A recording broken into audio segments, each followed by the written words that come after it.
ನಮಸ್ಕಾರ ನನ್ನೆಲ್ಲ ಆತ್ಮೀಯ ಸ್ನೇಹಿತರಿಗೆ ಮತ್ತೊಮ್ಮೆ ತಮ್ಮೆಲ್ಲರಿಗೂ ಪುರಾಣ ಪುಣ್ಯಕಥೆಗಳಿಗೆ ಸ್ವಾಗತ. ಶುಕ್ಲಾಂ ವರದರಂ ವಿಷ್ಣುಂ ಶಶಿವರ್ಣಂ ಚತುರ್ಭುಜಂ ಪ್ರಸನ್ನವದನಂ ಧ್ಯಾಯಿ ಸರ್ವೈಜ್ಞೋಪಶಾಂತಿಯೇ ಬೆನಕ ಬೆನಕ ಏಕದಂತ ಪತ್ತಿಕಲು ಪಾಣಿಬಿಟ್ಲು ಒಪ್ಪು ವೈಜ್ಞ ಉತ್ತಮ ನಮಸ್ಕಾರಗಳು.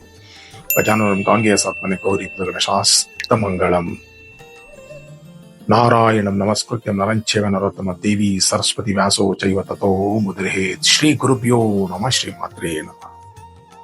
ಸ್ನೇಹಿತರೆ, ಈ ಕಥೆನ ದೇವಿ ಭಾಗವತದಿಂದ ಆಯ್ದುಕೊಳ್ಳಲಾಗಿದೆ. ಈ ಕಥೆಯಲ್ಲಿ ಪ್ರಮುಖವಾದ ಅಂಶ ಏನಪ್ಪಾ ಅಂದ್ರೆ, ತ್ರಿಶಕ್ತಿಗಳಿಗೂ ಒಂದು ಅದ್ಭುತವಾದ ಶಕ್ತಿ ಇದೆ ಅಂತ. ಈ ಸಲ ಹೇಳುವಂತ ಕಥೆ ಮಧು ಕೈಟಬರ್ನ ಭಗವಂತನಾದ ಶ್ರೀಮನ್ ನಾರಾಯಣನು ಸಂಹಾರ ಮಾಡೋದಕ್ಕೆ ಬಹಳ ಪ್ರಯತ್ನ ಪಟ್ಟರು. ಆದ್ರೂ ಅವ್ರನ್ನ ಸಂಹಾರ ಮಾಡೋದು ಕಷ್ಟ ಆಯ್ತು. ಕಾರಣವಾದ್ರೂ ಏನು, ಅವ್ರಿಗಿದ್ದಂತ ಶಕ್ತಿ ಆದ್ರೂ ಏನು, ಯಾವ ಶಕ್ತಿಯಿಂದ ಅವ್ರನ್ನ ಭಗವಾನ್ ಮಹಾವಿಷ್ಣು ಸಹ ಅವ್ರನ್ನ ಸಂಹಾರ ಮಾಡ್ಲಿಕ್ಕಾಗಿಲ್ಲ. ಮತ್ತೆ ಅದೇ ಶಕ್ತಿ ಮತ್ತೆ ಭಗವಾನ್ ಮಹಾವಿಷ್ಣುಗೂ ಸಹ ಅವ್ರಿಗೆ ಸಂಹಾರ ಮಾಡುವಂತ ಒಂದು ಉಪಾಯವೂ ಸಹ ಇಲ್ಲ. ಯಾವ್ದದು ಇದೆಲ್ಲ ತಿಳ್ಕೊಬೇಕಾ ಸ್ನೇಹಿತರೆ. ಈ ನನ್ನ ಕಥೆನ ಎಲ್ಲೂ ಸ್ಕಿಪ್ ಮಾಡದಂಗೆ ಕೊನೆವರೆಗೂ ನೋಡಿದ್ರೆ ಯಾವ ದೇವು ಅಂತ ಗೊತ್ತಾಗುತ್ತೆ. ಸೃಷ್ಟಿ ಕಾಲದ ಸಮಯದಲ್ಲಿ ಭಗವಾನ್ ಮಹಾವಿಷ್ಣು ಅವರು ಪರಿಪೂರ್ಣ ಈ ಭೂಮಂಡಲವೆಲ್ಲ ನೀರಲ್ಲಿ ಆಹುತರಾಗಿ ಅವರು ಸಹ ಯುಗಾಂತಿದ್ರು. ಆ ಸಂದರ್ಭದಲ್ಲಿ ಭಗವಾನ್ ಮಹಾವಿಷ್ಣುವಿನ ಕಿವಿಯಿಂದ ಗುಗ್ಗೆಯ ಮೂಲಕ ಇಬ್ರು ದೈತ್ಯರಾದ ರಾಕ್ಷಸ ಹುಟ್ಕೊಂಡ್ರು. ಆ ಸಂದರ್ಭದಲ್ಲಿ ಅವರು ಸುತ್ತಲೂ ನೋಡಿದಾಗ ಬರೀ ನೀರಿಂದ ಆವೃತ ಆಗಿತ್ತು. ಮತ್ತೆ ಇವರು ನೀರಲ್ಲಿ ಹುಟ್ಟಿಯೋದ್ರಿಂದ ಇವ್ರಿಗೆ ನೀರಿನ ಮೇಲೂ ಹಾಗೂ ಭೂಮಿ ಮೇಲೂ ವಾಸಿಸುವಂತ ತಾಕತ್ತುಳ್ಳವರಾಗಿದ್ದರು. ಹೀಗೆ ಅವರು ಆಲೋಚನೆ ಮಾಡದಂತೆ ಯಾರು ನಮ್ಮನ್ನು ಹುಟ್ಟಿಸಿದ್ದು, ಯಾವ ಮಹಾಶಕ್ತಿ ನಮ್ಮ ಹುಟ್ಟಿಸಿದ್ದು, ಯಾವ ಪರಮಾತ್ಮ ನಮ್ಮನ್ನು ಹುಟ್ಟಿಸ್ತಾ, ಏನಿರ್ಬೋದು ಅಂತ ಹಾಗೆ ಒಂದ್ ಸ್ವಲ್ಪ ಯೋಚನೆ ಮಾಡ್ಕೊಂಡು ಸುತ್ತಲೂ ಓಡಾಡ್ತಿದ್ರಂತೆ. ಓಡಾಡುವಾಗ ತನ್ನ ಎರಡು ಕೈಗಳಿಂದ ನಾವು ನೀರಿಂದ ರಾಭಸವಾಗಿ ಹೊಡೆದ್ರಂತೆ. ಅಲ್ಲಿಂದ ಒಂದು ಅದ್ಭುತವಾದ ವಾಗ್ಬೀಜಗಳು ಕೇಳಿಸ್ತಂತೆ. ಆ ವಾಗ್ಬೀಜಗಳು ಏನ್ ಹೇಳ್ತಂತೆ, ಹ್ರೀಂ ಮತ್ತೆ ಕ್ಲೀಂ ಈ ಎರಡು ಮಂತ್ರಗಳನ್ನ ಅತ್ಯಂತ ಶ್ರದ್ಧೆಯಿಂದ ನೀವು ಆರಾಧಿಸಿದೆ ಆದಲ್ಲಿ ನಾನ್ ನಿಮಗೆ ಶಕ್ತಿಗಳನ್ನ ಕೊಡ್ತೀನಿ ಅಂತ ಅದೃಷ್ಟ ಶಕ್ತಿ ಹೇಳ್ತಾರೆ. ಆ ಅದೃಷ್ಟ ಶಕ್ತಿ ಹೇಳಿದ ತಕ್ಷಣ ಇವ್ರು ಅನ್ಕೊಂಡ್ರಂತೆ, ಯಾವ್ದಿದು ಮಹಾಶಕ್ತಿ, ನಮ್ಗೇನಾವ್ದು ಶಕ್ತಿ ಇರಬೇಕು ಅಂತೇಳಿ ಅತ್ಯಂತ ಶ್ರದ್ಧಾ ಭಕ್ತಿಯಿಂದ ಆ ಎರಡು ವಾಗ್ಬೀಜಗಳನ್ನ ಈ ಇಬ್ರು ರಾಕ್ಷಸರು ಕುತ್ಕೊಂಡು ನೀರಿನ ಮೇಲೆ ಅವರು ಮುಳುಗ್ದು. ಯಾಕಂದ್ರೆ ಇವ್ರು ಹುಟ್ಟಿದ್ದೇ ನೀರ್ ಮೇಲೆ ಆಗಿರೋದ್ರಿಂದ ಇವ್ರಿಗೆ ಭೂಮಿ ಮೇಲೆ ಮತ್ತೆ ನೀರಿನ ಮೇಲೂ ನಿಂತ್ಕೊಳ್ಳುವಂತ ಮತ್ತೆ ಧ್ಯಾನ ಮಾಡುವಂತ ಶಕ್ತಿ ಇತ್ತು. ಹಾಗಾಗಿ ಈ ಮಧು ಕೈಟಬ್ ಇಬ್ರು ಘೋರ ತಪಸ್ಸನ್ನ ಆಚರಿಸಿದ್ರು. ಸರಿಸುಮಾರು 1000 ವರ್ಷಗಳ ತನಕ ತಮ್ಮ ಒಂದು ಅರಿಷಡ್ ವರ್ಗಗಳನ್ನ ಮತ್ತೆ ತಮ್ಮ ಕಾಮ ಕ್ರೋಧ ಲೋಭಗಳನ್ನೆಲ್ಲ ಒಂದು ಕಡೆ ತುಂಬಾ ಗಟ್ಟಿಯಾಗಿ, ಒಂದ್ ಕಡೆ ಭದ್ರವಾಗಿ ಅದನ್ನ ಈಚೆ ಬರದಂಗೆ ಅತ್ಯಂತ ಶ್ರದ್ಧಾ ಭಕ್ತಿಯಿಂದ ಆ ವಾಗ್ಬೀಜಗಳನ್ನ ನುಡ್ಸೋಕ್ ಸ್ಟಾರ್ಟ್ ಮಾಡಿದ್ರು. ಮಾಡ್ತಾ ಮಾಡ್ತಾ ಮಾಡ್ತಾ ಮಾಡ್ತಾ ಸರಿಸುಮಾರು 1 ವರ್ಷದವರೆಗೂ ಮಾಡಿದ್ಮೇಲೆ ಆ ದೇವಿ ಸಾಕ್ಷಾತ್ ಜಗಜ್ಜನನಿ ಅವ್ರಿಗೆ ಕಾಣಿಸ್ಲಿಲ್ಲ. ಆದ್ರೆ ಅದೃಶ್ಯ ರೂಪದಲ್ಲಿ ಆಕಾಶವಾಣಿಯ ಮೂಲಕ ಅವ್ರಿಗೆ ಬಂದ್ ಹೇಳ್ತು, ನಿಮ್ಮ ಒಂದು ತಪಸ್ಸು ನನಗೆ ಬಹಳ ಸಂತೋಷ ಕೊಟ್ಟಿದೆ, ನೀವೇನ್ ಬೇಕಾದ್ರೂ ವರ ಕೇಳಿ ಅಂದಾಗ ಈ ಇಬ್ರು ದೈತ್ರು ಕೇಳ್ತಾರೆ, ಅಮ್ಮ ಮಹಾಶಕ್ತಿ ನಿನ್ನ ನಾವು ನೋಡ್ಬೇಕು ಅಂದ್ರೆ ಅದ್ ಹೇಳ್ತಾರೆ, ನಿಮ್ಮಲ್ಲೂ ಒಂದು ದೋಷ ಇದೆ, ಆ ಹುಟ್ಟಿದಾಗ ನಿಮ್ಮಲ್ಲಿ ಬಂದಂತ ದೋಷದಿಂದಾಗಿ ನಾನು ನಿಮಗೆ ಸದೃಶವಾಗಿ ಕಾಣೋದಿಲ್ಲ, ಸಮಯ ಬಂದಾಗ ನಿಮಗೆ ಕಾಣಿಸ್ತೀನಿ, ಅಲ್ಲಿವರೆಗೂ ನೀವು ಮಾಡಿದಂತ ಅದ್ಭುತವಾದ ವಾಗ್ಬೀಜವನ್ನ ಶ್ರದ್ಧೆಯಿಂದ ಮಾಡಿದಕ್ಕೆ ನಾನು ನಿಮಗೆ ಒಂದು ವರಗಳು ಕೊಡ್ತಿದ್ದೀನಿ, ಏನ್ ಬೇಕಾದ್ರೆ ಕೇಳಿ ಅಂದಾಗ ಅವಾಗ ಇವ್ರು ಅನ್ಕೊಂಡ್ರಂತೆ, ಈ ಭೂಮಿ ಮೇಲೆ ಈ ಜಲಚರಗಳು ಹೊರದಾಡೋದು ನೋಡಿದ್ರೆ ನಮ್ಗೆ ಸಾವೇ ಇಲ್ದಂಗೆ ವರ ಕೇಳಿದ್ರೆ ಹೇಗಿರುತ್ತೆ ಅಂತ ಇಬ್ರು ತಮ್ಮಲ್ಲೇ ಮಾತಾಡ್ಕೊಂಡ್ರು.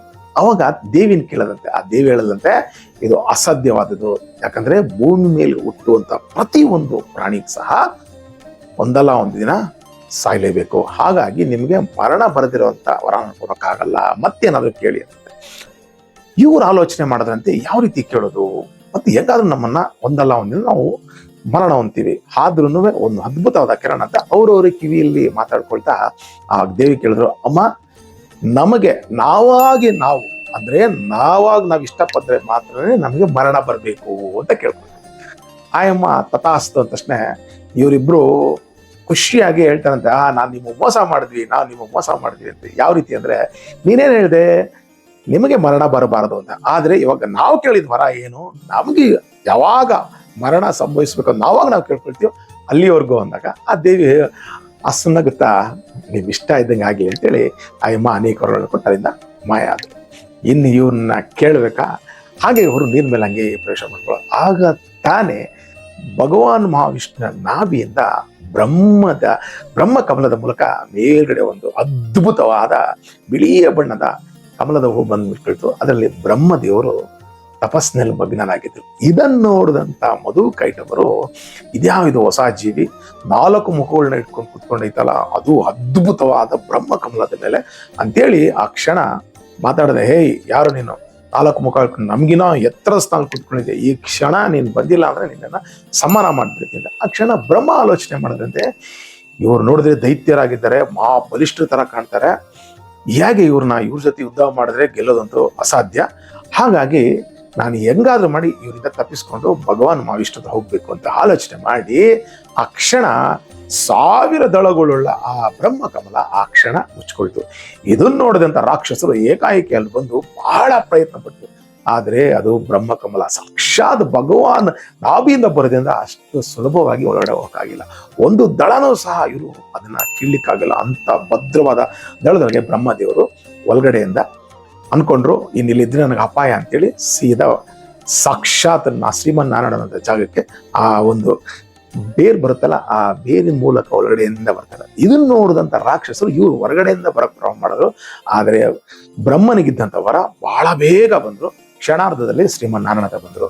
ಇವರು ಸಹ ಅದೇ ವೇಗದಲ್ಲಿ ಬರ್ತಾ ಇದ್ರು. ಅಷ್ಟೊತ್ತಿಗೆ ಶ್ರೀಮನ್ನಾರಾಯಣನ ಎಬ್ಬರಿಸಕ್ಕೆ ಪ್ರಯತ್ನಪಟ್ಟರು, ಪ್ರಭು ನನ್ನನ್ನು ಕಾಪಾಡು, ದೈತ್ಯರಿಬ್ಬರು ಬಹಳ ನಮಗೆ ತೊಂದರೆ ಕೊಡ್ತಾ ಇದ್ದಾರೆ, ಅವರು ನಮ್ಮನ್ನ ಬಿಟ್ಟರೆ ಸಂಹಾರ ಮಾಡುತ್ತಾ ಇದ್ದಾರೆ, ನೀನೇ ಇದರಿಂದ ಕಾಪಾಡಬೇಕು ಅಂದಾಗ ಸ್ವಾಮಿ ಯೋಗ ನಿದ್ರೆಯಲ್ಲಿರ್ತಾರೆ. ಮತ್ತೆ ಹೆಚ್ಚಿಸೋದಾದ್ರೂ ಹೇಗೆ? ಆವಾಗ ಬ್ರಹ್ಮದೇವರು ತನ್ನ ಯೋಗ ದೃಷ್ಟಿ ನೋಡುವಾಗ ಸಾತ್ವಿಕ ಶಕ್ತಿ ಅಂದ್ರೆ ನೋಡಿ 3 ಗುಣಗಳಿರ್ತದೆ, ಸಾತ್ವಿಕ, ರಾಜಸ, ತಾಮಸ. ಆ ತಾಮಸ ಅನ್ನೋ ಶಕ್ತಿ ಭಗವಾನ್ ಮಹಾವಿಷ್ಣುನ ಆವರಿಸ್ಕೊಂಡಿರೋದ್ರಿಂದ ಎಬ್ಬರಿಸೋಕ್ಕಾಗಲ್ಲ. ಅವಾಗ ಇವರು ತನ್ನ ದಿವ್ಯ ಮಂತ್ರದಿಂದ ಹಾಗೂ ದಿವ್ಯ ಒಂದು ಅದ್ಭುತವಾದ ಮಂತ್ರನ ದೇವಿಗೆ ಪಠಿಸ್ತಾರೆ. ಆ ಪಠಿಸಿದ ತಕ್ಷಣ ಆ ಕ್ಷಣ ದೇವಿ ಶ್ರೀಮನ್ನಾರಾಯಣನಿಂದ ಈಚೆ ಬರ್ತಾರೆ. ಈಚೆ ಬಂದು ಹೇಳ್ತಾರೆ, ಏನಾಗ್ಬೇಕಾಗಿತ್ತು ಹೇಳಿದ್ರು, ಅಮ್ಮ ದೈತ್ಯರು ಬರ್ತಾ ಇದ್ದಾರೆ, ಏನ್ ಮಾಡೋದು ಅಂದಾಗ, ನೀನೇನು ತಲೆ ಕೆಡಿಸ್ಕೊಂಡ್ಬೇಡ, ಭಗವಾನ್ ಮಹಾವಿಷ್ಣು ಕ್ಷಣ ಎದ್ದು ಹೇಳ್ತಾರೆ, ನಿಮಗೆ ಅದು ಪರಿಹಾರ ಸಿಗುತ್ತೆ ಅಂತೇಳಿ ಆ ದೇವಿ ಅಲ್ಲಿಂದ ಮಾಯ ಆಗ್ತಾರೆ. ಮಾಯ ಆಗಿದ ತಕ್ಷಣ ಶ್ರೀಮನ್ನಾರಾಯಣನಿಗೆ ಎಚ್ಚರ ಆಗುತ್ತೆ. ಏನಪ್ಪ ಬ್ರಹ್ಮದೇವ ಬಂದಿದ್ದೀಯಾ ಏನು ಅಂದ್ರೆ, ಸ್ವಾಮಿ ಈ ತರ ಇಬ್ಬರು ರಾಕ್ಷಸರು ಬರ್ತಾ ಇದ್ದಾರೆ ಅನ್ನೋ ಅಷ್ಟರಲ್ಲಿ ಅವ್ರು ಕೆಳಗಡೆ ಬಂದಿದ ತಕ್ಷಣ ನೋಡಿದ್ರು ದೈತ್ಯರು, ಓಹೋ 4 ಮುಖದವನೇ, ಬಿಳಿ ಬಣ್ಣದವನೇ, ಕರಿ ಮುಖದವನ್ ಕರ್ಕೊಂಡ್ ಬಂದಿದ್ಯಾ? ಯಾಕಂದ್ರೆ ಭಗವಾನ್ ಮಹಾವಿಷ್ಣು ನೀಲ ಮೇಘ ವರ್ಣ, ನೀಲ ಮೇಘ ಛಾಯ, ಅದ್ಭುತವಾದ. ನೋಡಿ ಈ ರಾಕ್ಷಸರು ಅಂತಾರೆ, ಓಹೋ ಇವನ ನಿನ್ನ ಜೊತೆ ಆಗಿದ್ಯಾ, ಇನ್ನೊಬ್ಬ ಬಿಳಿಯವನನ್ನು ಕರ್ಕೊಂಬ, ಅವನು ಸಹ ನಾವು ಸಂಹಾರ ಮಾಡ್ತೀವನಂತೆ. ಆಗ ಆ ಕ್ಷಣ ಶ್ರೀಮನ್ನಾರಾಯಣ ಬ್ರಹ್ಮನಿಗಳಿದೆ, ನೀನೇನು ಭಯ ಬೀಳ್ಬೇಡ ಬ್ರಹ್ಮ, ನಾನು ಇದ್ದೀನಿ ಅಂತೇಳಿ ಸ್ವಾಮಿ ಆ ಕ್ಷಣ ಇಬ್ಬರ ಮೇಲೂ ಯುದ್ಧಕ್ಕೆ ನಿಂತ್ಕೊಳ್ತಾರೆ. ಅಂದ್ರೆ ಅವ್ರು ಹೇಳ್ತಾರೆ, ನೋಡು ನಮ್ಮಲ್ಲಿ ಆಯುಧಗಳಿಲ್ಲ, ನಾವು ಬರಿಗೈಲಿದ್ದೀವಿ, ನೀನು ನಿಜವಾಗ್ಲೂ ನಿನಗೆ ಈ ತಾಕತ್ತಿದ್ರೆ ಬಾ ನಮ್ಮ ಜೊತೆ ಯುದ್ಧ ಮಾಡು ಅಂತ ಹೇಳ್ತಾರೆ. ಭಗವಾನ್ ಮಹಾವಿಷ್ಣು ಬಹಳ ಸಂತೋಷವಾಗಿ ತನ್ನ ಆಯುಧಗಳನ್ನೆಲ್ಲ ಪಕ್ಕಕ್ಕಿಟ್ಟು ದ್ವಂದ್ವದಿಗೆ ನಿಂತ್ಕೊಳ್ತಾರೆ. ಒಬ್ಬೊಬ್ಬರ ಹತ್ರ ಸರಿಸುಮಾರು 1 ವರ್ಷಗಳ ಸಾಲ ಯುದ್ಧ ಮಾಡ್ತಾರೆ. ಆ ಯುದ್ಧ ಮಾಡೋ ರೀತಿ ಹೇಗಿರುತ್ತಂದ್ರೆ ಭಯಂಕರ ಗಟ್ಟಿಗರು, ಎಂತ ಯುದ್ಧ ಆದ್ರೂ ಅವ್ರನ್ನ ಸೋಲ್ಸೋಕ್ಕಾಗಲ್ಲ. ಸರಿಸುಮಾರು ಅವ್ರಿಬ್ಬರ ಜೊತೆ 5000 ವರ್ಷಗಳು ಯುದ್ಧ ಮಾಡಿದ್ರೆ ಇವ್ರನ್ನ ಸಂಹಾರ ಮಾಡಕ್ಕಾಗಲ್ಲ. ಆಲೋಚನೆ ಮಾಡ್ತಾರೆ, ಇವ್ರಿಗೊಂಚೂರು ಆಯಾಸನೂ ಆಗಲ್ಲ, ಏನ್ ಯುದ್ಧ ಮಾಡ್ತಾ ಇದ್ದಾರೆ. ಭಗವಾನ್ ಮಹಾವಿಷ್ಣುಗೆ ಆಶ್ಚರ್ಯ ಆಗೋಯ್ತಂತೆ, ಏನಿದು ಎಂತ ಯುದ್ಧ ಮಾಡ್ತಾರಲ್ಲ, ಏನಿದು ಅಂದ್ರೆ ಆ ಕ್ಷಣ ಅವ್ರು ಅಲ್ಲಿಂದ ಮಾಯ ಆಗ್ತಾರಂತೆ. ಯಾಕಂದ್ರೆ ಸತತವಾಗಿ 5 ವರ್ಷ ಆದ್ರೂ ಇವರು ಇದುವರೆಗೂ ನಾನು ಎಂತೆಂತ ರಾಕ್ಷಸರೆಲ್ಲ ಯುದ್ಧ ಮಾಡಿದ್ದೀನಿ, ಇಂಥ ರಾಕ್ಷಸರನ್ನ ನಾನು ನೋಡಿಲ್ಲ, ಯಾವುದೋ ಒಂದು ಅದ್ಭುತ ಶಕ್ತಿ ಇದೆ ಅಂತ ಅಲ್ಲಿಂದ ಮಾಯ ಆಗಿ ಮಾಯಾ ಲೋಕದಲ್ಲಿ ವಿಹರಿಸ್ತಾ ಒಂದು ಕ್ಷಣ ಆಲೋಚನೆ ಮಾಡಿದ್ರಂತೆ, ಯಾವ್ದು ಈ ಶಕ್ತಿ ಅಂತ ತನ್ನ ದಿವ್ಯ ದೃಷ್ಟಿ ನೋಡಿದಾಗ ಸಾಕ್ಷಾತ್ ಜಗಜ್ಜನನಿ ಭುವನೇಶ್ವರಿ ತಾಯಿ ಜಗದಾಂಬಿಕೆ ಅವರಿಗೆ ಒಲದಿ ಹೊರ ಕೊಟ್ಟಿದ್ಲು. ಆವಾಗ ಆ ಎಮ್ಮನ್ನು ಸಹ ಆ ದೇವಿನ ಅತ್ಯಂತ ಶ್ರದ್ಧಾ ಭಕ್ತಿಯಿಂದ ಮತ್ತೆ ಸ್ವಾಮಿ ಪರಂಧಾಮನಾದ ಪರಮೇಶ್ವರನಾದ ಮಹಾವಿಷ್ಣು ಸ್ತುತಿಸಕ್ಕೆ ಪ್ರಾರಂಭ ಮಾಡ್ತಾರೆ. ಆವಾಗ ಅವರ ಸ್ತುತಿಗೆ ಆ ಸಾಕ್ಷಾತ್ ಜಗಜ್ಜನನಿ ಆ ಎಮ್ಮ ಕಾಣಿಸ್ಕೊಂಡು, ಏನು ಪರಮಾತ್ಮ ಬಂದು ಕೇಳಿದಂತ, ತಾಯಿ ಇಬ್ಬರು ರಾಕ್ಷಸರಿಗೂ ನೀನು ವರ ಕೊಟ್ಬಿಟ್ಟಿದ್ಯಾ, ಅವ್ರನ್ನ ನಾನು ಸಂಹಾರ ಬಗೆ ಆದರೂ ಹೇಗೆ, ದಯವಿಟ್ಟು ನನಗೆ ಇದು ಉಪಾಯ ಹೇಳು ಅಂದಾಗ ಆವಾಗ ಹೇಳ್ತಾಳೆ, ಅವ್ರದ್ದು ಸಮಯ ಇನ್ನು ಮುಕ್ತಾಯ ಆಗ್ತಾ ಇದೆ, ನೀನೇನು ಆಲೋಚನೆ ಮಾಡಬೇಡ, ನೀನು ನನ್ನ ಸ್ತೋತ್ರನ ನೀನು ಯಥಾ ಪ್ರಕಾರ ಮಾಡಿದ್ಯಾ, ಹಾಗಾಗಿ ನಾನು ನಿನಗೊಂದು ವರ ಕೊಡ್ತಾ ಇದ್ದೀನಿ, ಅವ್ರನ್ನ ಆದಷ್ಟು ಬೇಗ ನೀನೇ ಸಂಹಾರ ಮಾಡ್ತೀಯಾ, ಈ ಕ್ಷಣ ಯುದ್ಧ ನೀನು ಪ್ರಾರಂಭ ಮಾಡು, ನಾನು ಮಿಕ್ಕಿದ್ದು ನೋಡ್ಕೊಳ್ತೀನಿ ಅಂತ ತಾಯಿ ಆಶೀರ್ವಾದ ಮಾಡಿ ಪರಮಾತ್ಮನ ಕಳ್ಸ್ಕೊಳ್ತಾರೆ. ಆವಾಗ ಭಗವಾನ್ ವಿಷ್ಣು ಬರ್ತಾರೆ, ಬಂದು ಆ ಇಬ್ಬರನ್ನು ಮತ್ತೆ ಯುದ್ಧಕ್ಕೆ ಕರೀತಾರೆ. ಘೋರ ಯುದ್ಧ ಆಗುತ್ತೆ. ಯುದ್ಧ ಮಾಡಿದ್ರು ಅವನ್ನ ಇಷ್ಟು ಈಸಿಯಾಗಿ ಅವರು ಸೋಲೋದಿಲ್ಲ, ಅಂದ್ರೆ ತುಂಬಾ ಗಟ್ಟಿಗರು, ಯಾಕಂದ್ರೆ ಅವರು ಕೇಳದೆ ತಾನೇ ಮಾತ್ರ ಅವ್ರಿಗೆ ಮರಣ ಬರೋದು. ಅವಾಗ ಏನ್ ಮಾಡ್ತಾರೆ, ದಾವಿ ಜಗನ್ಮಾತೆ ಆ ಕ್ಷಣ ಬ್ರಹ್ಮನ್ಗೆ, ಭಗವಾನ್ ಮಹಾವಿಷ್ಣುಗೆ ಹಾಗೂ ಜಯ ವಿಜಯರಿಗೆ, ಸಾಕ್ಷಾತ್ ಇವ್ರಿಗೂ ಸಹ ಜಗಜ್ಜನಿನೇ ಆಯಮ್ಮ ಕ್ಷಣ ಆಕಾಶದಲ್ಲಿ ಕಾಣಿಸ್ಕೊಳ್ತಾರೆ. ಅದ್ಭುತವಾದ ದಿವ್ಯ ಸೌಂದರ್ಯ, ನೋಡೋದಕ್ಕೆ 4,000 ಕಣ್ಣಿದ್ರು ಸಾಲದು, ಅತ್ಯಂತ ಸುಂದರಿಯಾಗಿ ಕಾಣಿಸ್ಕೊಳ್ಳುವಾಗ ಆ ಕ್ಷಣ ಇವರು ಸಹ ಮೇಲೆ ನೋಡ್ತಾರೆ. ಆ ತಾಯಿ ತನ್ನ ಮಾಯೆನ ಅವ್ರ ಮೇಲೆ ಪ್ರಯೋಗ ಮಾಡ್ತಾಳೆ. ಆ ಪ್ರಯೋಗ ಮಾಡಿದಾಗ ಈ ಇವರಿಬ್ಬರು ರಾಕ್ಷಸರು ಆ ಮಾಯೆಗೆ ಸಿಲುಕಿ ಅದ್ಭುತ ಸೌಂದರ್ಯದಲ್ಲಿ, ಆಹಾ ಎಷ್ಟು ಸುಂದರವಾಗಿದ್ದಾಳೆ, ನಾವ್ಯಾಕೆ ಇವಳ ವಯಸ್ಸಿ ಮದುವೆ ಮಾಡ್ಕೊಂಬಾರದು ಅಂತ ಆಲೋಚನೆ ಮಾಡ್ತಾರೆ. ಆ ಕ್ಷಣ ಭಗವಾನ್ ಮಹಾವಿಷ್ಣು ಏನ್ ಮಾಡ್ತಾರೆ, ಇದೇ ಸರಿಯಾದ ಸಮಯ ಅಂತೇಳಿ, ಎಲ್ಲೋ ಮಧು ಕೈಟವರೇ, ನೀವು ಬಹಳ ಶಕ್ತಿಗರು, ನಿಮ್ಮಂತ ಶಕ್ತಿಶಾಲಿಗಳು ನಾನು ಎಲ್ಲೂ ನೋಡಿಲ್ಲ, ನಿಮಗೆ ನಾನು ವರ ಕೊಡ್ಬೇಕು ಅಂತಿದ್ದೀನಿ ಅಂದಾಗ ಇವರಿಬ್ರು ಭಗವಾನ್ ಮಹಾವಿಷ್ಣು ನೋಡಲ್ಲ, ದೇವಿ ನೋಡ್ಕೊಂಡು ಏನ್ ಹೇಳ್ತಾರೆ ಅನ್ಕೊಳ್ತಾರ, ಎಲ್ಲವೋ ನಾರಾಯಣ ನೀನು ನಮಗ್ ವರ ಕೊಡ್ತೀಯಾ, ಇಲ್ಲಿ ಯಾವುದೋ ಸುಂದರವಾದ ಇಲ್ಲಿ ದೇವಿನೇ ಬಂದಿದ್ದಾಳೆ, ಅವಳು ಮುಂದೆ ನಮ್ಗೆ ಅವಮಾನ ಮಾಡ್ತೀಯಾ, ನೀನು ವರ ಕೊಡ್ತೀಯಾ, ನಮ್ಮ ತಾಕತ್ತೇನೋ ನಮ್ಮ ಶಕ್ತಿ ಏನೋ ಆಲ್ರೆಡಿ ನೀನ್ ನಮ್ಮ ಹತ್ರ ಸೋತು ಓಡೋಗಿದ್ಯಾ, ನೀನೇನು ವರ ಕೊಡೋದು, ನಾನೇ ನಿನಗೆ ವರ ಕೊಡ್ತೀನಿ, ಬೇಕಾದ್ರೆ ತಗೋ ಅಂತ ಹೇಳ್ತಾರೆ. ಅಷ್ಟು ಹೇಳಿದ್ದೆ ಭಗವಾನ್ ಮಹಾವಿಷ್ಣು ಒಂದು ಕ್ಷಣ ಬಹಳ ಸಂತೋಷದಿಂದ, ಕೇಳಿದ್ದನ್ನ ಕೊಡ್ತೀರಾ, ಖಂಡಿತ ಈ ದೇವಿ ಆಣೆ ನಾವು ಕೊಡ್ತೀವಿ, ಏನ್ ಬೇಕು ಕೇಳು ಅಂದಾಗ ಅವರ ಭಗವಾನ್ ಮಹಾವಿಷ್ಣು ನೋಡೋದಿಲ್ಲ, ದೇವಿ ನೋಡ್ಕೊಂಡು ಮಾತಾಡ್ತಿರ್ತಾರೆ. ಆ ಕ್ಷಣ ಏನ್ ಮಾಡ್ತಾರೆ, ಹಾಗಾದ್ರೆ ನನಗೊಂದು ವರ ಕೊಡಿ ಅಂತಾನೆ, ಏನ್ ಬೇಕು ಕೇಳೋದಾಗ ನನ್ನ ಕೈಯಿಂದ ನೀವು ಹತ ಆಗ್ಬೇಕು ಅಂತಾರೆ. ಆ ಹತ ಅಂತ ಕೇಳಿದಷ್ಟೇ ಒಂದು ಕ್ಷಣ ದೇವಿ ಮಾಯ ಆಗ್ಬಿಡ್ತಾಳೆ. ಮಾಯ ಆಗಿದ್ದೆ ಮಾಯೆಯಿಂದ ಇವನು ಸಹ ಬಿಡಿಸ್ತಾಳೆ. ಅವಾಗ ಇವ್ರು ಒಂಥರ ಆಶ್ಚರ್ಯ ಆಗುತ್ತೆ, ಇದೇ ನಾವೆಂತ ವರ ಕೊಟ್ಬಿಟ್ಟಿವಲ್ಲ, ಹೇಳಿದ್ಮೇಲೆ ಕೊಡ್ಲೇಬೇಕು, ಮಾತು ಅಂದ್ರೆ ಮಾತು. ಅವಾಗ ಕೇಳ್ತಾರೆ, ಹೇಗೆ ಇವರಿಬ್ರು ಮಾತಾಡ್ಕೊಳ್ತಾರೆ, ಹೇಗಾದ್ರೂ ನಮ್ಮನ್ನ ಸಂಹಾರ ಮಾಡ್ತಾರೆ, ನಾವಿಬ್ರು ಒಂದು ವರ ಕೇಳೋಣ, ಈ ಬ್ರಹ್ಮಾಂಡವೆಲ್ಲ ನೀರಿದೆ, ಎಲ್ಲೂ ನೀರು ಇಲ್ದಿರೋ ಜಾಗಕ್ಕೆ ಭೂಮಿ ಮೇಲೆ, ಅಂದ್ರೆ ನಮ್ಮನ್ನ ನೀರು ಟಚ್ ಆಗ್ಬಾರ್ದು ಅಂತದ್ರ ಮೇಲೆ ನಮ್ಮನ್ನ ಸಂಹಾರ ಮಾಡ್ಬೇಕು ಅಂತ ಇಬ್ರು ಮಾತಾಡ್ಕೊಂಡು ಕೇಳ್ತಾರೆ. ಆಯ್ತು ನಮ್ಗೊಂದು ಕೊಡು, ನಮ್ಮನ್ನ ನೀನ್ ಸಂಹಾರ ಮಾಡ್ಬೇಕು ಅಂದ್ರೆ ಎಲ್ಲೂ ನೀರು ಇರಬಾರ್ದು ಅಂತ ಕಡೆ ನಮ್ಮನ್ನು ಸಂಹಾರ ಮಾಡುವಂತಾರೆ.